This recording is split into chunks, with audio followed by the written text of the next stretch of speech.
Hello everyone, हाय। तो कैसे हैं आप सभी लोग? आशा करती हूँ आप सभी लोग बहुत अच्छे होंगे, स्वस्थ होंगे। अपनी तैयारी आपने जारी रखी होगी। जानती हूँ कुछ समय से वीडियोस नहीं आ पा रही थी। स्वास्थ्य में थोड़ी दिक्कत थी, स्वास्थ्य ठीक नहीं था मेरा, तो इस वजह से थोड़ा गैप आ गया था। बट आई नो आपने अपनी पढ़ाई में कोई गैप आप नहीं लेके आए होंगे, अच्छे से पढ़ाई कर रहे होंगे।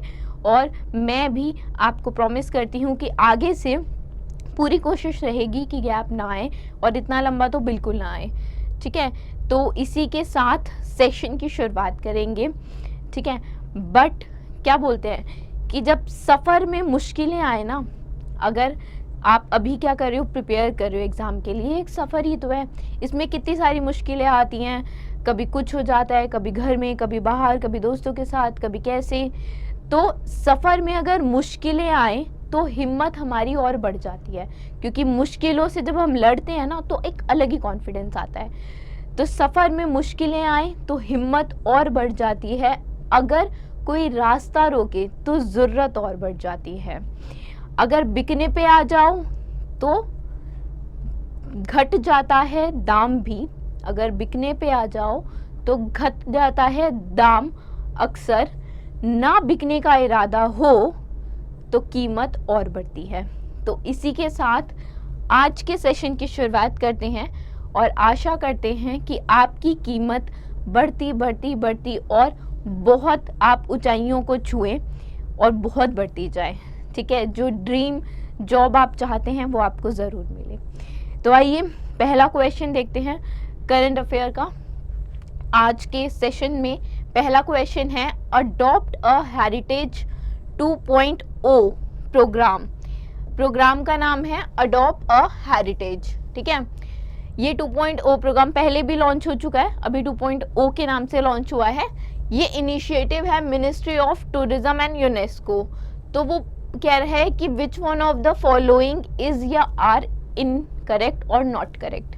ठीक है, ये चीज़ पढ़ना बहुत इंपॉर्टेंट है, आप सभी लोग अच्छे से जानते हैं। यहाँ पे गलती मतलब बहुत बड़ी गलती, आता हो ना आता हो वो एक अलग बात है। ठीक है, बट अगर आते हुए भी इसको नहीं पढ़ा ढंग से तो ये बहुत बड़ी गलती मानी जाती है। अच्छा, नॉट करेक्ट पूछ रहा है यानी कि इनकरेक्ट पूछ रहा है, तो पहली स्टेटमेंट जो हमने पढ़ी वो गलत है। क्यों गलत है?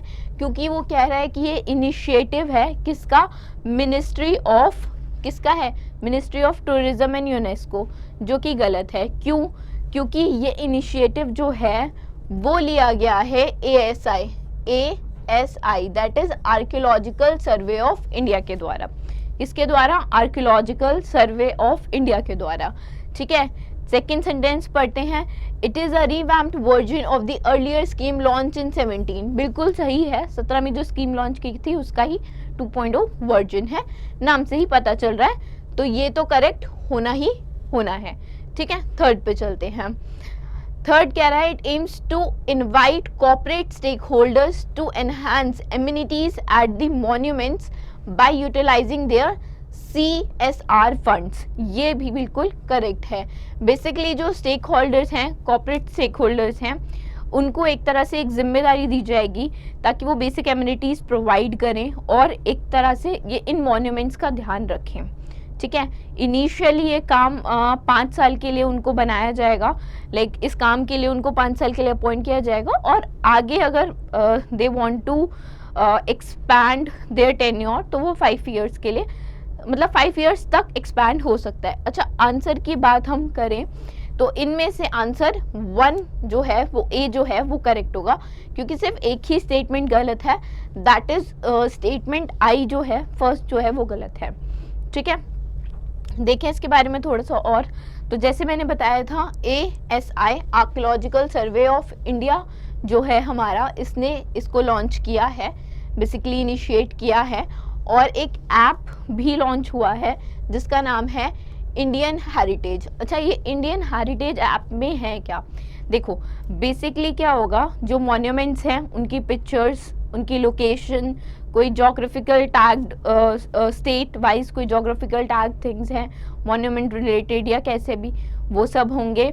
स्टेट स्पेसिफिक जो हेरिटेज साइट्स हैं, मॉन्यूमेंट्स हैं, उनकी पिक्चर, लोकेशन, सारी चीज़ इस ऐप में होगी। ठीक है, सब कुछ ये ऐप हेरिटेज रिलेटेड सारी चीज़ें प्रोवाइड करेगा, ठीक है। तो वो कह रहा है दोनों चीज़ ही लॉन्च हुई है, एक तो अडॉप्ट अ हेरिटेज 2.0 प्रोग्राम और एक ऐप भी लॉन्च हुआ है, that is Indian heritage, right.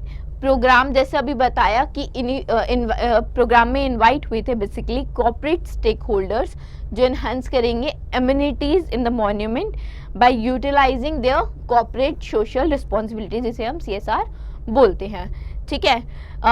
ये बेसिकली ये लोग करेंगे क्यों, एक क्वेश्चन ये भी आता है। CSR, अब इनको क्या होगा ना, इनको रिकॉग्नाइजेशन मिलेगा इस काम को करने के लिए कि इन्होंने इन पर्टिकुलर लोगों ने मॉन्यूमेंट्स को प्रिजर्व रखने के लिए, कंजर्व करने के लिए बेसिकली ये स्टेप्स लिए हैं। They people are being appointed, तो उन लोगों को एक special you can say recognition मिलेगा, राइट। तो जो सेलेक्टेड स्टेक होल्डर्स होंगे, दे विल डेवलप, प्रोवाइड और they will maintain also the amenities, hygiene, accessibility, safety, knowledge categories. अब in doing so they will get the recognization. अब terms में जब appointment की बात हुई थी तो मैंने भी बताया था कि पहले 5 ईयर्स के लिए और बाद में अगर एक्सटेंड करना है तो अप टू 5 ईयर एक्सटेंड हो सकता है, ठीक है। आई होप आपको ये क्वेश्चन समझ में आया होगा, ठीक। World heritage, Indian heritage app के बारे में थोड़ा सा बताया गया और कि यूज़र फ्रेंडली है, यूज़र फ्रेंडली मोबाइल ऐप है, मॉन्यूमेंट्स दिखाएगा, स्टेट वाइज डिटेल्स बताएगा, फोटोग्राफ्स के साथ लिस्ट ऑफ पब्लिक एमिनिटीज़ जो अवेलेबल हैं वो, जियो टैग्ड लोकेशंस बताएगा, फीडबैक मैकेनिज्म होगा। अच्छा, अभी हम 2 बार हमने बात की ASI, that is archaeological survey of India. कहाँ है इसका हेडक्वार्टर? दिल्ली में है, ठीक है। कहाँ पे है? दिल्ली में है। और इनके डायरेक्टर जनरल कौन है? किशोर के बासा जो हैं वो इनके डायरेक्टर जनरल हैं, तो ये याद रखिएगा, ठीक है। नेक्स्ट क्वेश्चन देखते हैं, नेक्स्ट पे आते हैं। In a significant feat, dash has become the first state in the north eastern region to introduce Aadhaar link birth registration. देखो क्या हुआ है कि एक तो पहली बात आंसर होगा नागालैंड, ठीक है, बी करेक्ट आंसर है। नागालैंड जो है, नागालैंड जो स्टेट है हमारा, उसने मतलब that state has become the first state, पहला स्टेट बन गया है ईस्टर्न रीजन का जिसने आधार लिंक्ड बर्थ रजिस्ट्रेशन को इंट्रोड्यूस किया है। अब ये है क्या आधार लिंक बर्थ रजिस्ट्रेशन? देखो हमारे CGI हैं बेसिकली, उन्होंने थे इन अ वे, राइट, जो देखो नागालैंड में क्या हुआ है कि जिन्होंने सर्व किया था डायरेक्टर ऑफ इकोनॉमिक्स एंड, देखो जहाँ तक इनिशिएटिव की बात करें ना, पहले इनिशिएटिव की बात कर लेते हैं थोड़ा सा। जो आधार लिंक बर्थ रजिस्ट्रेशन है वो क्या करेगा, वो बेसिकली जो आपका बर्थ सर्टिफिकेट है, ठीक है, एक रजिस्ट्रार ऑफिस होता है बर्थ और डेथ सर्टिफिकेट जो इशू करता है, उसने कोलैबोरेट किया है इन अ वे हमारे UIDAI के साथ, ठीक है, जिसके थ्रू क्या करेंगे, जब बच्चा पैदा होगा, जो 0 से 5 यानी कि जो पैदा हुआ है और 5 साल तक का बच्चा है, उसका रजिस्ट्रेशन हो जाएगा, एनरोलमेंट हो जाएगा आधार के लिए भी, राइट। तो ये नागालैंड स्टेट का इनिशिएटिव है। They have aimed to streamline birth registration by integrating Aadhaar enrolment for children, बच्चों के लिए, जैसा मैंने बताया 0 to 5 ईयर्स के एज ग्रुप के लिए। अच्छा, अगर बात करें नागालैंड की तो कैपिटल क्या है इनकी? कैपिटल है इनकी कोहिमा। अगर इनके CM की बात करें तो CM कौन है? नेफ्यू रियो। और गवर्नर की बात करें तो गवर्नर कौन है? ला गणेशा, ठीक है, याद रहेगा ये। आगे चलें, देखो Heath streak has passed away recently, he is associated with which of the following sport, ठीक है, प्लेयर का नाम दिया हुआ है, हीथ स्ट्रीक पूछ रहा है किस खेल से संबंधित है और बता भी रहा है कि उनका देहांत हो गया है हाल ही में, ठीक है। तो हीथ स्ट्रीक जो है वो क्रिकेट प्लेयर है। अच्छा, क्रिकेट प्लेयर तो हैं बट किस देश से, किस कंट्री से ये ताल्लुक़ रखते हैं? तो ये ताल्लुक़ रखते हैं जिम्बाब्वे से। ठीक है, किससे ताल्लुक़ रखते हैं? जिम्बाब्वे से ताल्लुक़ रखते हैं। जिम्बाब्वे के प्लेयर हैं, क्रिकेट प्लेयर हैं। ठीक है, तो जो हीथ हिल्टन स्ट्रीक हैं वो फॉर्मर कैप्टन रह चुके हैं जिम्बाब्वे क्रिकेट टीम के। ठीक है, 49 की एज में इनका देहांत हो गया। बेसिकली ये पहले और बेसिकली ओनली, जो वी कैन से, ही was the only Zimbabwean cricketer to have taken 100 test wickets, जिन्होंने 100 टेस्ट विकेट लिए हैं, और double he have completed the double of 2000 runs and 200 wickets in ODI। तो this is the important thing. बाकी information mention है, you can just read it out. ठीक है, आपको प्लेयर पता होना चाहिए, किस खेल से संबंधित है, किस देश से संबंधित है, अगर उसने कोई अचीवमेंट हासिल की है, कोई अवार्ड मिला है, कुछ भी XYZ, तो वो आपको पता होना चाहिए। ठीक है, नेक्स्ट पे चले। नेक्स्ट देखें, देखो, Indian men's hockey team has won the inaugural men's hockey 5S Asia cup 2023 by defeating which team? ठीक है, किस देश की हॉकी टीम को हरा के इंडिया ने जीता है? क्या जीता है इंडिया ने जीता है main hockey 5S Asia cup 2023। ठीक है, ये जीता है इन्होंने पाकिस्तान को हरा के। इंडिया ने किसको हरा के जीता है? पाकिस्तान को हरा के जीता है। अच्छा, अब ये टूर्नामेंट हुआ कहाँ है? ये टूर्नामेंट हुआ है ओमान में। कहाँ पे हुआ है टूर्नामेंट? ओमान में हुआ है, राइट। चलो इसके बारे में थोड़ा देखते हैं। तो इंडियन मेंस हॉकी टीम ने जीता है men's hockey 5S Asia cup 2023 Pakistan को हरा के। कहाँ पे हुआ था? जैसे मैंने बताया, ओमान में हुआ था। ठीक है, पहली बार था जब India have beaten Pakistan in hockey 5S format, तो इस वजह से भी ये थोड़ा इम्पोर्टेंट हो जाएगा, right. With this India qualified for international hockey federation men's hockey 5S world cup Oman 2024। ये भी इम्पोर्टेंट है कि इंडिया ने क्वालिफाई कर लिया है, बहुत अच्छी जीत रही है इंडिया की, राइट। तो हॉकी इंडिया ने 2 लाख रुपए तो हर प्लेयर को देने का एक तरह से अनाउंस कर दिया है कि 2 लाख रुपए इस उपलक्ष्य में हर प्लेयर को दिए जाएंगे, और जो सपोर्टिंग स्टाफ हैं उनको, हर सपोर्टिंग स्टाफ को 1 लाख रुपए दिए जाएंगे। ठीक है, अच्छा, मैन ऑफ द मैच की बात करें, क्वेश्चन तो यहाँ से भी अराइज हो सकता है कि मैन ऑफ द मैच कौन था। नहीं पूछे कौन जीता कौन हारा। ठीक है, तो मैन ऑफ द मैच थे खान अब्दुल्ला इश्ताक, जो पाकिस्तान से संबंध रखते हैं। ठीक है, पाकिस्तानी प्लेयर हैं। ठीक, आगे चलें, नेक्स्ट देखें। 2023 में किस टीम ने डुरंट कप जीता? अच्छा, उससे पहले मुझे ये बताओ कि ये किस स्पोर्ट में किस स्पोर्ट से रिलेटेड है ये कप? तो ये रिलेटेड है फुटबॉल से। ठीक है, किससे रिलेटेड है?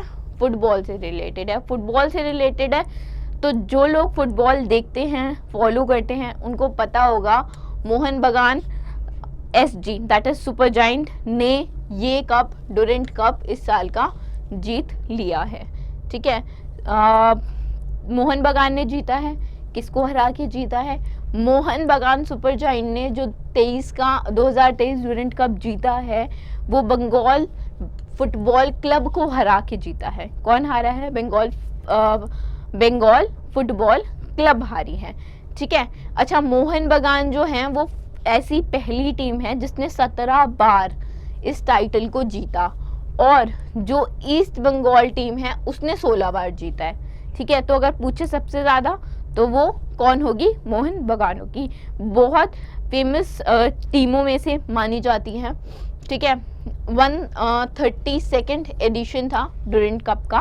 बात करें गोल्डन बॉल, गोल्डन बूट और गोल्डन ग्लोव की, तो अवार्ड की कैटेगरी में गोल्डन बॉल जो मिली है वो नंद कुमार शेखर को मिली है, जो ईस्ट बंगाल टीम से संबंधित हैं, ताल्लुक़ रखते हैं। गोल्डन बूट की बात करें अगर, तो ये हैं डेविड लाल हंसंगा।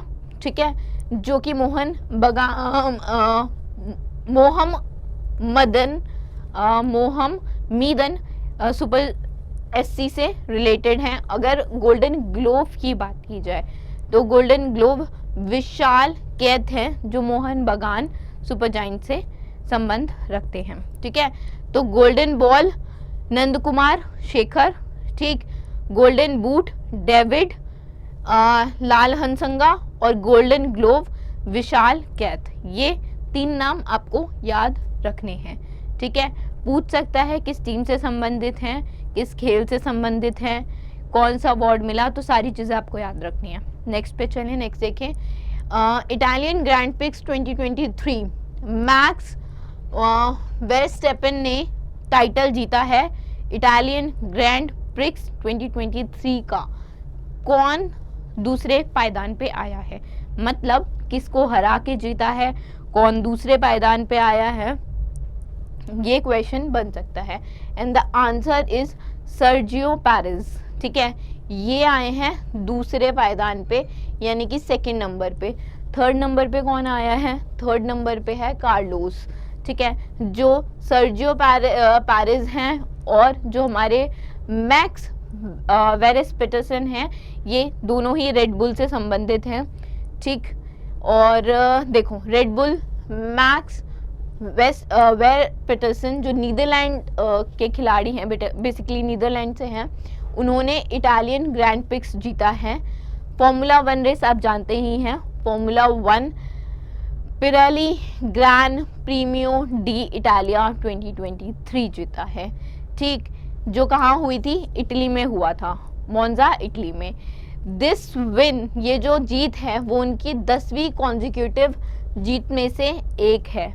ठीक है, and this has set a record of most consecutive F1, एक के बाद एक जो उन्होंने 10 जीत हासिल की है, ये एक रिकॉर्ड से कम नहीं है। It is a record only, right, ऐसा रिकॉर्ड अभी तक इन्होंने ही सेट किया है। बात करें सर्जियो पेरेज जो मैक्सिको से ताल्लुक़ रखते हैं, रेड बुल के खिलाड़ी हैं। ठीक है, इन्होंने 2nd, और कार्लोस जो स्पेन से हैं, फरारी से संबंध रखते हैं, इन्होंने 3rd पोजीशन हासिल की है इस टूर्नामेंट में। नेक्स्ट पे चलते हैं, नेक्स्ट देखते हैं। Who has been appointed as a member of international mediator panel of Singapore international mediation centre, कि कौन जो है वो अपॉइंट हुआ है मेंबर किसका, SIMC, that is Singapore international mediation centre का मेंबर कौन अपॉइंट हुआ है, तो ये अपॉइंट हुए हैं NV रामना। ठीक है, NV रमना जो हैं वो CGI रह चुके हैं, basically he was the 48th CGI of India around 2021 से 22 तक के बीच में। I can say he was the CGI, right, तो 48 CGI हैं। और जहाँ तक बात रहे कोर्ट की, तो दिल्ली और आंध्र प्रदेश, दिल्ली हाई कोर्ट और आंध्र प्रदेश हाई कोर्ट में भी ये एज अ जज रह चुके हैं, दिल्ली और आंध्र प्रदेश हाई कोर्ट में भी। ठीक है, इनके बारे में थोड़ा बात करते हैं। NV रमना जो है, जैसे मैंने बताया, CGI फॉर्मर CGI रह चुके हैं, जो अपॉइंट हुए हैं SIMC के member, that is Singapore international mediation centre. अच्छा, ये है क्या सिंगापुर इंटरनेशनल मीडिएशन सेंटर? एक नॉन प्रॉफिट ऑर्गेनाइजेशन है, राइट। जब भी कोई विवाद होता है, कोई दो लोगों के, दो कंट्रीज के बीच में, लोगों नहीं कंट्रीज के बीच में डिस्प्यूट होता है, the organisation will help people like countries to resolve things. It is an independent non-for-profit organization in Singapore providing mediation services, right, through its panel of international mediators होते हैं, जिसमें two parties wishing to resolve their cross-border commercial dispute, मतलब जो बैठ के cross border dispute को जो country सुलझाना चाहती हैं, उनकी ये हेल्प करती है और बेस्ट लोग इसमें अपॉइंट होते हैं। ठीक है, जो सेंटर है मैक्सवेल में है, मैक्सवेल चैम्बर्स में है। ठीक है, नेक्स्ट पे चलें, नेक्स्ट देखें। अच्छा, एक चीज़ और, लेटर ऑफ अपॉइंटमेंट जो प्रेजेंट किया गया ना, अगर पूछे कोई इनका जो जॉर्ज लिम है वो इनके चेयरमैन है, पूछे इनका चेयरमैन कौन है SIMC का, तो जॉर्ज लिम है, और जॉर्ज लिम ने ही इन्हें लेटर ऑफ अपॉइंटमेंट दिया है। ठीक, अब नेक्स्ट पे चलते हैं, नेक्स्ट देखते हैं। Recently global finance magazine has rated RBI governor Shaktikanta Das as A+ global finance central bankers report card. अभी क्या हुआ है, हाल ही में जो ग्लोबल फाइनेंस मैगजीन है, इन्होंने शक्तिकांत दास जी और भी 2 लोग हैं जिन्हें इन्होंने A+ रेटिंग दिया। अच्छा, ये A+ रेटिंग का मतलब क्या है? A+ जब आपको स्कूल में मिलता था तो इसका मतलब होता था आउटस्टैंडिंग, इसका मतलब भी यही है। रेटिंग कहाँ से वेरी कर रही है? A to F वेरी कर रही है। मतलब A का मतलब है बहुत बढ़िया, जिन्होंने इन्फ्लेशन, इकोनॉमी और बाकी सारी चीज़ों को कंट्रोल और साथ लेके, मनी फ्लो साथ लेके चले, जो कंट्रोल्ड करके रखा, अच्छे वे में लीड किया, उनको A+ मिला है। जिसमें से एक हैं शक्तिकांत दास जी, जो इंडिया के लिए बहुत बड़ी और अच्छी बात है कि हमारे पास ऐसे बेसिकली लोग हैं, ऐसे पीपल हैं जो इतना अच्छे से लीड कर रहे हैं, जो इतने अच्छे से चीज़ों को संभाल रहे हैं। ठीक है, तो ही हैज़ गॉट A+। और जो बहुत ही ज़्यादा बुरा परफॉर्म कर रहा है, बिल्कुल मैनेज नहीं कर पा रहा है, बेसिकली उन लीडर्स को, या उन लीडर्स ना बोलें तो उन लोगों को F रेटिंग भी मिली है। ठीक है, तो बेसिकली जो ग्लोबल फाइनेंस मैगजीन है वो पूछ रहा है कि वो पब्लिश कौन सी कंट्री करती है, तो ये पब्लिश करती है USA, United states of America. United states of America की जो बेस्ड ग्लोबल फाइनेंस मैगजीन है, इसने ही जो RBI गवर्नर है शक्तिकांत दास जी, उन्हें A+ रेटिंग दी है। अगर बात करें बाकी लोगों की, तो थॉमस जे जॉर्डन जो कि स्विट्जरलैंड से हैं, और ग्वेन थी हांग जो वियतनामी हैं, वियतनाम से हैं, इन दोनों को भी A+ रेटिंग मिली है। अब क्वेश्चन कैसे एक और तरीके से भी बन सकता है कि फलाना रिपोर्ट आई है, इसमें ये है, और इनमें से कौन सा ऐसा व्यक्ति है जिसे A+ रेटिंग नहीं मिली। ठीक है, या कौन से ऐसे व्यक्ति हैं जिन्हें A+ रेटिंग मिली है। मान लो आपको 3 नाम ऐसे दे दे जिनको A+ रेटिंग मिली है, और वो ऑप्शन A में ही हो। ठीक है, किसी भी तरह क्वेश्चन फ्रेम किया जा सकता है, व्हाट आई मीन टू से। तो every information provided here is very important, right. तो 3 नाम आपने जाने, Shaktikanta Das ji, Thomas J Jordan जो स्विट्जरलैंड से संबंधित हैं, और ग्वेन थी होंग जो कि वियतनामी हैं, जो वियतनाम से देश से संबंध रखते हैं। ठीक है, इन तीनों को A+ रेटिंग मिली है। और जहाँ के हमने बात की थी कि जो स्केल है वो A to F है, जिसमें जिन्होंने inflation control, economic growth goals और currency stability, interest rate management, इन सब में एक्सीलेंस हासिल की है, बहुत ज़्यादा अच्छा परफॉर्म किया है, उन्हें ही ये मिला है। और जिन्होंने जो basically outright failure they have gone through, उन लोगों को F रेटिंग भी मिली है। अच्छा, सेंट्रल बैंकर रिपोर्ट कार्ड ये पब्लिश होता है एनुअली ग्लोबल फाइनेंस के द्वारा। 1994 से ये पब्लिश हो रहा है, 1994 से ये पब्लिश हो रहा है। This grade the central bank governors of 101 की कंट्रीज हैं, टेरिटरीज हैं, डिस्ट्रिक्ट्स हैं, इंक्लूडिंग यूरोपियन यूनियन भी है इसमें, ईस्टर्न कैरिबियन सेंट्रल बैंक भी है, bank of central African states, central bank of west African states. तो देख लो कितने सारे लोग हैं, जिनमें से 3 लोग, और 3 में से भी 1 हमारे भारत से है। ठीक है, तो नेक्स्ट देखें, नेक्स्ट क्वेश्चन पे चलें। In which year the second president of India, जो भारत के दूसरे राष्ट्रपति और पहले क्या हैं, वाइस प्रेसिडेंट, VP हैं, पहले VP हैं और दूसरे राष्ट्रपति हैं, कौन है? डॉक्टर सर्वपल्ली राधाकृष्णन जी। ठीक है, इन्हें अवार्ड मिला था, हाईएस्ट सिविलियन अवार्ड जिन्हें हम भारत रत्न के नाम से भी जानते हैं, पूछ रहा है कि भारत रत्न कब मिला था, कौन से साल में मिला था। 1954 में मिला था। अच्छा, सर्वपल्ली राधाकृष्णन जी को याद करते हुए हम एक दिवस भी मनाते हैं। क्या आप बता सकते हैं वो कौन सा डे होता है?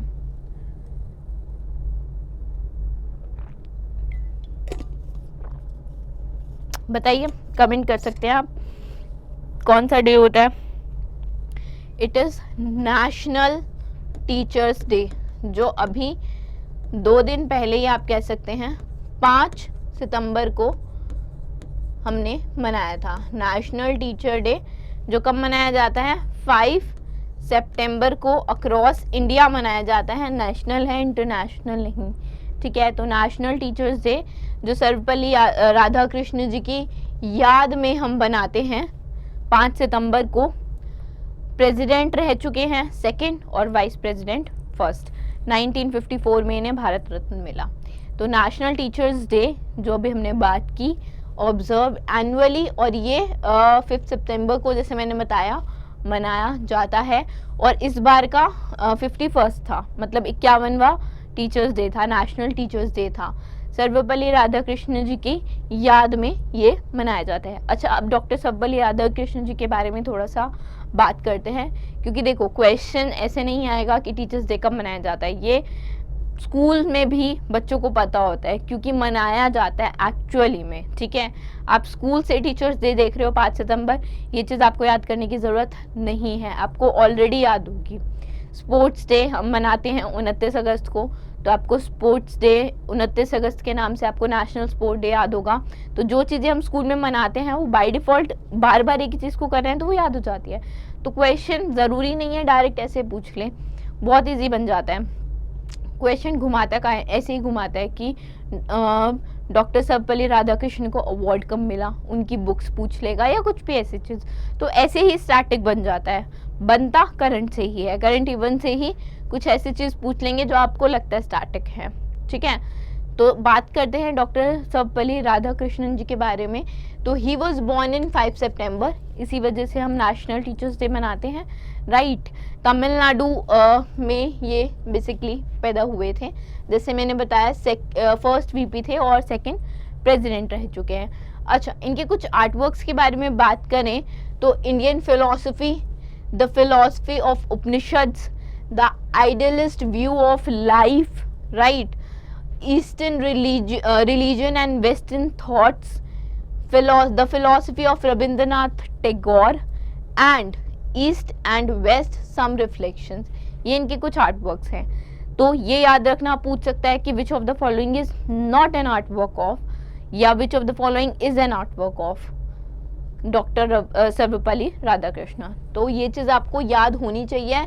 Again I am saying question कैसे भी फॉर्म हो सकता है, इंफॉर्मेशन सारी इंपॉर्टेंट है। अवार्ड की बात करें तो हमने देखा भारत रत्न इन्हें 1954 में मिला था। ही रिसीव्ड नाइटहुड की उपाधि भी इन्हें मिली थी 1931 में।